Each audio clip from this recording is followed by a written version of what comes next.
ವೀಕ್ಷಕರೇ ನಮಸ್ಕಾರ. ನಾನು ನ್ಯಾಯಾಂಗ ಇಲಾಖೆ ನೌಕರ. ನಾನು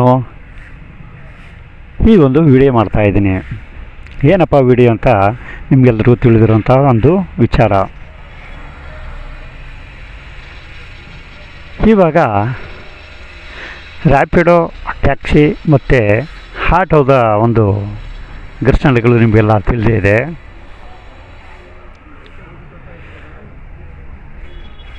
ಇದು ಸುಮಾರು ವರ್ಷಗಳಿಂದ ಇದು ನೆಟ್ಕೊಂಡೇ ಬಂದಿದೆ. ಹಾಗಂತ ಹೇಳಿ ನಾನು ರ್ಯಾಪಿಡೋ ಡ್ರೈವರು ಅಲ್ಲ, ಟ್ಯಾಕ್ಸಿ ಡ್ರೈವರು ಅಲ್ಲ, ನಾನೊಬ್ಬ ನ್ಯಾಯಾಂಗ ಇಲಾಖೆ ನೌಕರ. ಇವಾಗ ಏನಾಗಿದೆ ಅಂದರೆ, ರ್ಯಾಪಿಡೋ ಬೈಕ್ನಲ್ಲಿ ಒಂದು ಸ್ವಲ್ಪ ಪ್ರಾಬ್ಲಮ್ಗಳಿದ್ದಾವೆ. ಏನು ಪ್ರಾಬ್ಲಮ್ಮು ಅಂದರೆ, ಹೊರ ರಾಜ್ಯದವರು, ಬೇರೆ ದೇಶದವರು ಎಲ್ಲ ಬೆಂಗಳೂರಿಗೆ ಕಾಲಿಟ್ಟಿದ್ದಾರೆ. ಒಂದು 20-25 ಸಾವಿರ ಕೊಟ್ಬಿಟ್ಟು ಬೈಕಲ್ಲಿ ತಗೊಂಡು ರ್ಯಾಪಿಡೋನ ಮಾಡ್ತಾಯಿದ್ದಾರೆ. ಅದನ್ನು ನಾನು ಸರಿ ಅಂತ ಹೇಳೋದಿಲ್ಲ.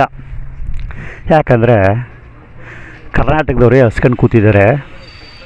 ಹೊರ ರಾಜ್ಯದವರು, ಹೊರ ದೇಶದವರೆಲ್ಲ ಬಂದು ಇಲ್ಲಿ ಸುಲಿಗೆ ಮಾಡ್ತಾಯಿದ್ದಾರೆ.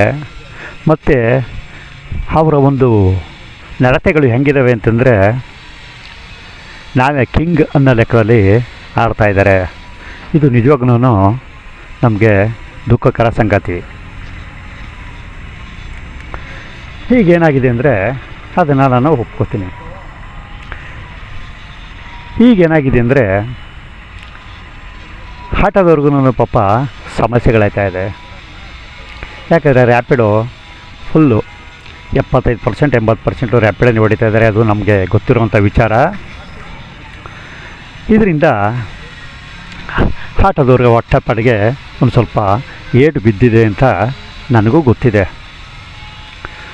ಆದರೆ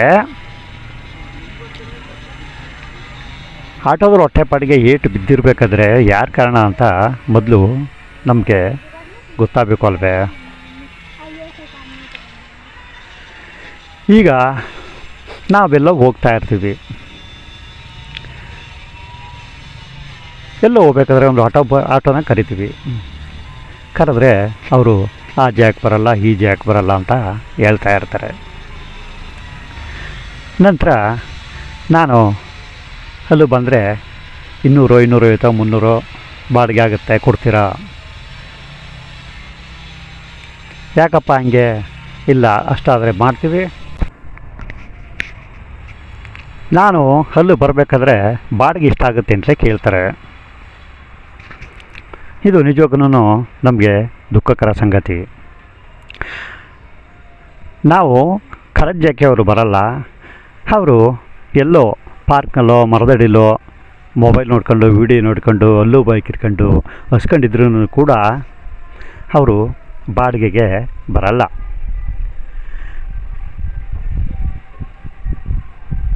ನಾವು ಫೀಲ್ಡ್ ಬರಬೇಕಾದ್ರೆ ನಮ್ಮ ಪಬ್ಲಿಕ್ಸೇ ಕಾರಣ ಅನ್ನೋದನ್ನು ಮರೆತು ಅವರು ಮಾತನಾಡ್ತಾರೆ.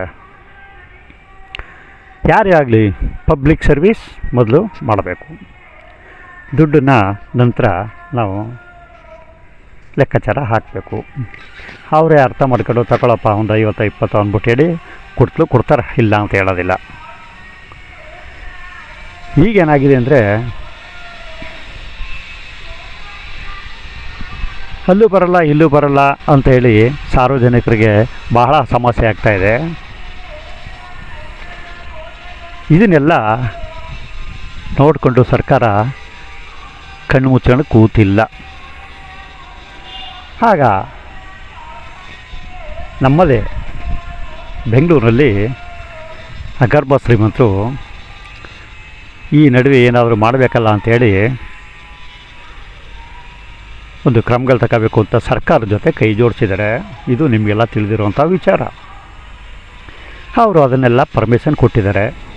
ಈಗ ಓಲೋ, ಊಬರು, ರ್ಯಾಪಿಡೋ ಇದೆಲ್ಲ ಸರ್ಕಾರದ ಒಂದು ಅನುಮತಿ ಇಲ್ಲದೇ ಕೊಟ್ಟಿಲ್ಲ. ಸರ್ಕಾರ ಅನುಮತಿ ಕೊಟ್ಟಿದೆ. ಇವರೆಲ್ಲ ಬಾಡಿಗೆ ರೂಪದಲ್ಲಿ ಹುಡುಗರನ್ನ ಬಿಟ್ಟು ಮಾಡಿಸ್ತಾ ಇದ್ದಾರೆ. ಈಗೇನಾಗಿದೆ ಅಂದರೆ ಬೈಕ್ ಟ್ಯಾಕ್ಸಿಯವರು ಬೈಕ್ನಲ್ಲಿ ಕುಣಿಸ್ಕೊಂಡು ಹೋಗೋದನ್ನು ಆಟೋ ರಿಕ್ಷಾ ಚಾಲಕರು ನೋಡ್ಕೊಳ್ಳೋಕೆ ಆಯ್ತಾ ಇಲ್ಲ, ಹೊಟ್ಟೆ ಉರಿತಾ ಇದೆ. ಇವರು ಆಟೋ ಚಾಲಕರು ನಮ್ಮ ಸರ್ವೀಸು ಪಬ್ಲಿಕ್ ಸೇವೆಗಿರೋದು, ನಾವು ಇವ್ರ ಸೇವೆ ಮಾಡಿದ್ರೆ ಇನ್ನೊಬ್ಬರು ಇದ್ರ ಮಧ್ಯೆ ಬರಲ್ಲ ಅಂತೇಳಿ ಇವರು ಮನಸ್ಸಿಗೆ ತಕ್ಕೊಂಡಿದ್ದಿದ್ರೆ ಈ ಬೈಕ್ ಟ್ಯಾಕ್ಸಿ ಅಂತ ಏನಿದೆಯೋ, ಓಲಾ, ಊಬರು, ರ್ಯಾಪಿಡೋ ಇವೆಲ್ಲ ಖಂಡಿತ ಬರ್ತಾನೆ ಇರಲಿಲ್ಲ. ನಮ್ಮ ತಾತನ ಕಾಲದಿಂದಲೂ ಆಟೋ ರಿಕ್ಷಾ ಅಂದರೆ ಭಾಳ ನೆಮ್ಕೊಂಡಿದ್ರು. ಈಗೇನಾಗಿದೆ, ಈ ನಡುವೆ ಎಲ್ಲ ಅಂತ ಹೇಳೋದಿಲ್ಲ, ಕೆಲವ್ರುಗಳು ಆಟೋ ರಿಕ್ಷಾ ಚಾಲಕರು ಸಂಜೆ 6:15 ಗಂಟೆ 7 ಗಂಟೆ ಆದಮೇಲೆ ಎಣ್ಣೆ ಹಿಟ್ಟಿನಲ್ಲಿರ್ತಾರೆ. ಇದು ತಮಗೆಲ್ಲ ಗೊತ್ತಿರುವಂತಹ ವಿಚಾರ, ಅದು ನಾನು ಬೇರೆ ಹೇಳಬೇಕಾಗಿಲ್ಲ. ಕೆಲವರು ಮಾತ್ರ, ಎಲ್ಲ ಅಂತ ಹೇಳಲ್ಲ. ಯಾರಾದರೂ ಒಂಟಿ ಮಹಿಳೆ ಸಿಕ್ತು ಅಂದರೆ ಮೊದಲು ಪಿಕಪ್ ಮಾಡ್ಕೊತಾರೆ. ಒಂದು 100 ಮೀಟ್ರ್ ಆದಮೇಲೆ ಇನ್ನೊಬ್ಬ ಡ್ರೈವರ್ ಹತ್ಕೋತಾನೆ. ಅದಕ್ಕೆ ಇನ್ನೊಂದು 100-200 ಮೀಟ್ರ್ ಆದಮೇಲೆ ಇನ್ನೊಬ್ಬ ಡ್ರೈವರ್ ಹತ್ಕೋತಾನೆ. ಅಂದರೆ ಒಂದು ಆಟೋದಲ್ಲಿ ಅವ್ರದ್ದೇ ಆಟೋ ಮಾಲೀಕರ ಸಂಘದ ಒಂದು ಡ್ರೈವರ್ಗಳು 100 ಮೀಟ್ರ್ ದೂರ ಬಿಟ್ಟುಕೊಂಡು ಹತ್ಕೋತಾರೆ. ಇಲ್ಲೇ ಬಂದಿದ್ದೆಮ್ಮ ಹಂಗೆ ಹಿಂಗೆ ಅಂದ್ಕೊಂಡು ಮಾತನಾಡ್ಕೊಂಡು ಹೋಗ್ತಾರೆ. ಮಾಮೂಲಿ ನಿಮಗೆಲ್ಲ ತಿಳಿದಿರುವಂಥ ವಿಚಾರ. ರೇಪು, ಕೊಲೆಗಳು, ಸುಲಿಗೆಗಳು, ಅತ್ಯಾಚಾರಗಳು ಇವೆಲ್ಲ ನಡೆದಿರುವಂಥ ವಿಚಾರಗಳು ಎಲ್ರಿಗೂ ಗೊತ್ತೇ ಇರುವಂಥ ವಿಚಾರ. ನಾನೇನು ಅದರ ಬಗ್ಗೆ ಹೇಳಬೇಕಾಗಿಲ್ಲ, ಇದೆಲ್ಲ ನಿಮಗೆ ತಿಳಿದಿರೋ ವಿಚಾರ. ಇದನ್ನೆಲ್ಲ ನೋಡಿಕೊಂಡು ಸರ್ಕಾರ ಓಲಾ, ಊಬರ್, ರ್ಯಾಪಿಡೋ ಇವೆಲ್ಲ ಆ್ಯಪ್ಗಳನ್ನ ಸರ್ಕಾರದ ಒಂದು ಪರ್ಮಿಷನ್ ಮೇಲೆ ಬಿಟ್ಟಿದೆ. ಈ ಆ್ಯಪ್ಗಳು ಸರ್ಕಾರದ ಲೆವೆಲ್ನಿಂದ ಅನುಮೋದನೆ ಪಡೆಯೋಕ್ಕೂ ಮೊದಲೇ ಇವರು ಎಚ್ಚೆತ್ಕೊಂಡು ಹಿಂಗೆಲ್ಲ ಮಾಡ್ತಾಯಿದೆ, ನಮ್ಮ ಸರ್ವೀಸು ಮೇಯ್ನು, ನಮ್ಮ ಸರ್ವೀಸ್ ನಾವು ಸರಿಯಾಗಿ ಮಾಡೋಣ ಅಂತೇಳಿ ಇವರು ಮನಸ್ಸು ತಿಳ್ಕೊಂಡು ಮಾಡಿದರೆ ಇವೆಲ್ಲ ಬರಬೇಕಾಗಿಲ್ಲ, ಬತ್ತೂ ಇರಲಿಲ್ಲ. ಒಂದು ಹೇಳೋದೇನು ಅಂತಂದರೆ, ಈ ಪ್ರಕರಣದ ಬಗ್ಗೆ ಹೈಕೋರ್ಟ್ಗೆ ಹೋಗಿದೆ. ಹೈಕೋರ್ಟ್ನಲ್ಲಿ ನ್ಯಾಯಮೂರ್ತಿಗಳು ಸರಿಯಾದ ಒಂದು ಆದೇಶನೇ ಹೊರಡಿಸಿದ್ದಾರೆ. ಅವರ ಆಲೋಚನೆಯೇ ಬೇರೆ. ಯಾಕಂದರೆ 2 ವೀಲರು ಮನಸ್ಸರೇ, 3 ವೀಲರು ಮನಸ್ಸರೇ, 4 ವೀಲರು ಮನಸ್ಸರೇ ಎಲ್ಲ ಹೊಟ್ಟೆಪಾಡಿನ ಜನ ಏನೋ ಬಂದಿದ್ದಾರೆ, ಯಾರು ಹೊಟ್ಟೆಗೂ ಹೊಡೆಯಬಾರ್ದು ಅಂಥೇಳಿ ಏನೋ ಒಂದು ಸಮಾಧಾನವಾಗಿ ಆದೇಶ ಮಾಡಿದ್ದಾರೆ. ಇದು ನಿಮಗೆಲ್ಲ ತಿಳಿದಿರೋಂಥ ಒಂದು ವಿಚಾರ. ಈ ಮಧ್ಯೆ ಈ ಆದೇಶ ಸರಿ ಇಲ್ಲ, ನನಗೆ ಸಮಾಧಾನ ತಂದಿಲ್ಲ ಅಂಥೇಳಿ ಸರ್ವೋಚ್ಚ ನ್ಯಾಯಾಲಯಕ್ಕೆ ಅಪೀಲ್ ಹೋಗಿದೆ. ಇದು ತಮಗೆ ಗೊತ್ತಿರೋಂಥ ವಿಚಾರ. ಸರ್ವೋಚ್ಚ ನ್ಯಾಯಾಲಯದಲ್ಲಿ ಈ ಪ್ರಕರಣ ಇನ್ನೂ ಬಾಕಿ ಇದೆ, ಯಾವುದೇ ಆದೇಶ ಮಾಡಿಲ್ಲ. ಯಾವುದೇ ಆಗಲಿ ಯಾರೇ ಆಗಲಿ ಒಂದು ಅಧಿಕಾರ ಅಂದಮೇಲೆ ಅವರ ಒಂದು ಆದೇಶಕ್ಕೆ ಬೆಲೆ ಕೊಡಬೇಕು. ಇದ್ದದರಲ್ಲಿ ನಿಮಗೆ ಗೊತ್ತೇ ಇದೆ, ಕಾರ್ಯಾಂಗ, ಶಾಸಕಾಂಗ, ನ್ಯಾಯಾಂಗ 3 ಅಂಗಗಳು ಸೇರಿ ಈ ಒಂದು ಕೆಲಸ ಕಾರ್ಯಗಳು ನಮ್ಮ ಸರ್ಕಾರದಲ್ಲಿ ಭಾರತ ದೇಶದಲ್ಲಿ ನಡೀತಾ ಇರಬೇಕಾದ್ರೆ ಈ 3 ಅಂಗಗಳು ಈಕ್ವಲಾಗಿ ಕೆಲಸ ಮಾಡಿದ್ರೇ, ಇಲ್ಲ ಒಂದು ಅಂಗ ಸರಿ ಇಲ್ಲ ಅಂತಂದರೂ ಈ ಕೆಲಸ ಯಶಸ್ವಿ ಆಗಲ್ಲ. ಇದೆಲ್ಲ ತಮಗೆ ತಿಳಿದಿರೋಂಥ ವಿಚಾರ. ಸರ್ವೋಚ್ಚ ನ್ಯಾಯಾಲಯದಲ್ಲಿ ಈ ಪ್ರಕರಣ ಬಾಕಿ ಇರುವಾಗಲೇ ಅವರು ಇನ್ನೂ ಏನೂ ಆದೇಶ ಹೊರಡಿಸೇ ಇಲ್ಲ. ಆ ಆದೇಶ ಬಾಕಿ ಇರುವಾಗಲೇ ನಮ್ಮ ಕರ್ನಾಟಕ ರಾಜ್ಯದ ಒಂದು ಆಟೋ ಚಾಲಕರು ಮತ್ತು ಟ್ಯಾಕ್ಸಿ ಚಾಲಕರ ಸಂಘದಿಂದ ಏನು RTO ಅಧಿಕಾರಿಗಳ ಮುಂದೆ, ಪೊಲೀಸ್ ಠಾಣೆ ಎದುರುಗಡೆ ಆವಾಜ್ ಹಾಕ್ಕೊಂಡು, ಇಲ್ಲ ಏನೋ ಎದುರಿಸ್ಕೊಂಡು, ಏನೋ ಮಾಡಿಕೊಂಡು ನಾವು 5ರಿಂದ ನಾವು ಸ್ಟ್ರೈಕ್ ಮಾಡ್ತೀವಿ ಕರ್ನಾಟಕದ ರಾಜ್ಯದಾದ್ಯಂತ, ನಮಗೆ ತಡ್ಕೊಳಕ್ಕಾಯ್ತಾ ಇಲ್ಲ ಅಂಥೇಳಿ ಇದ್ರ ಮಧ್ಯೆ ಬೆದರಿಕೆ ಒಡ್ಡಿದ್ದಾರೆ. ಇದು ತಮಗೆಲ್ಲ ತಿಳಿದಿರೋಂಥ ವಿಚಾರ. ಇಷ್ಟು ದಿನದಿಂದ ಸರ್ಕಾರ ಕಣ್ಣು ಮುಚ್ಚ ಕೂತಿದೆ. ಇವಾಗ ನಮ್ಮ ರಾಜ್ಯದ ಆಟೋ ಟ್ಯಾಕ್ಸಿ ಡ್ರೈವರ್ಗಳು ಬೆದರಿಕೆ ಒಡ್ಡದ ಕಾರಣ ಏಕಾಏಕಿ ಬಂದು ಆಗಸ್ಟ್ 5ರಂದು ನಮ್ಮ ಬೆಂಗಳೂರು ಸುತ್ತಮುತ್ತ 11 RTO ಅಧಿಕಾರಿಗಳ ಸಮೇತ ತಪಾಸಣೆಗಳನ್ನು ನಡೆಸಿ ಏನಿದೆಯೋ ರ್ಯಾಪಿಡೋ ಬೈಕ್ ಟ್ಯಾಕ್ಸಿಗಳನ್ನೆಲ್ಲ ಸೀಜ್ ಮಾಡ್ತಾ ಇದ್ದಾರೆ.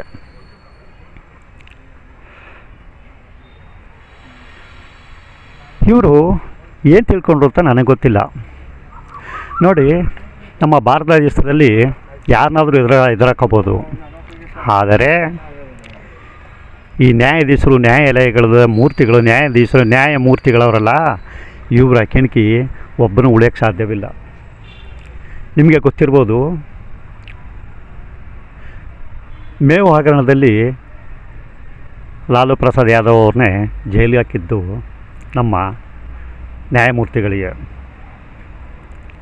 ಇನ್ನು ಅಂಥವ್ರನ್ನೇ ಜೈಲಿಗೆ ಕಳುಹಿಸಿದ ಮೇಲೆ ಇನ್ನು ಸಾಮಾನ್ಯ ಜನರ ಪಾಡೇನು?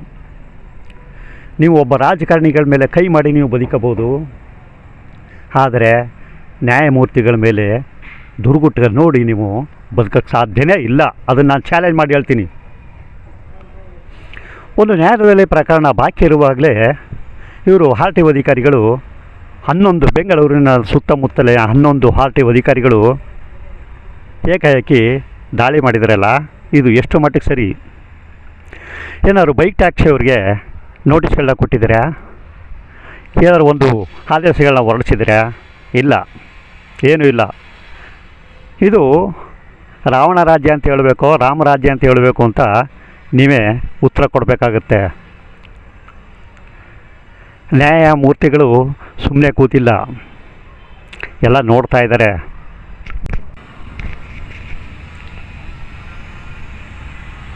ನ್ಯಾಯಾಲಯವು ಎಲ್ಲನೂ ಪರಿಶೀಲನೆ ಮಾಡಿ, ಚರ್ಚೆ ಮಾಡಿ ಒಂದು ತೀರ್ಮಾನಕ್ಕೆ ಬಂದಿರುತ್ತದೆ. ಯಾಕೆ ಆವತ್ತೇ ಕೊಡ್ಬೋದಾಗಿತ್ತು ಆದೇಶನ, ಇದು ಜನಗಳಿಗೆ ಒಳ್ಳೆಯದು, ಇದೇ ಇರಲಿ ಅಂತ ಕೊಡ್ಬೋದಾಗಿತ್ತು. ಆದರೆ ಎಲ್ಲರೂ ಹೊಟ್ಟೆ ಪಾಡಿನ ಜನಗಳು, ಎಲ್ಲರೂ ನಮ್ಮ ಕರ್ನಾಟಕದವರೇ ಅಂಥೇಳಿ ಒಂದು ಏನು ಸಮಾಧಾನವಾಗಿ ಆದೇಶ ಹೊರಡಿಸಿದೆ.